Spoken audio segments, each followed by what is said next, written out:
Hi hello नमस्कार. परत एकदा सर्वांचं श्वेता जितमिनी व्लॉगमध्ये स्वागत आहे. आणि आज आहे वटपौर्णिमा, त्यामुळे सर्व साहित्य मी गोळा करून ठेवत होते, कारण का ऑलरेडी खूप उशीर झालं होतं. त्यामुळे तर ही आहे शेमरी, याला पेटारे म्हणतात, त्याला जांभळं म्हणतात.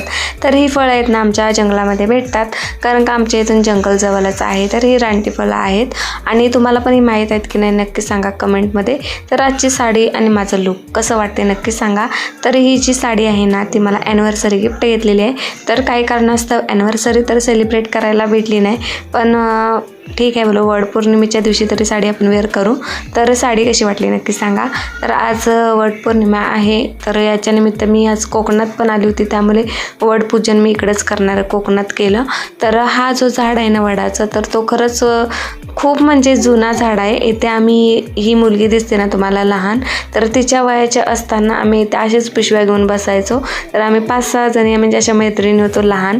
तर इथे असं म्हणजे ज्या वेळेस वेडा वगैरे ठेवतात ना, तर त्यात रुपया आणि फळं वगैरे ठेवतात, तर तेच गोल आम्ही करायचो. तर यांच्याकडे बघून ना ती जुनी एक आठवण ना जागृत झाली. तर खरंच आठवण म्हणजे ते दिवस आठवले मला पण. तर इथे त्याच्यानंतर सर्वांना हळदी कुंकू वगैरे लावून घेतलं. आणि त्याच्यानंतर बघू शकता रुद्र पण, त्याला तर इकडे आल्यानंतर खूप तो एन्जॉय करते कोकणामध्ये. तर हे आमचं सर्व असं परिसर आहे वडाच्या आजूबाजूचं. तरी आता सर्व ही झाडं वगैरे लावलीत. पहिले तर सर्व ओपन होतं, फक्त झाड होतं. तरी आता सर्व झाडं वगैरे नारळाची वगैरे आसपास म्हणजे वाड्या विकत घेऊन त्यांनी लावले. तर हा झाड आहे बरं का. आणि चला, तर हा ब्लॉग तुम्हाला आवडला असेल तर नक्की ब्लॉगला लाईक करा.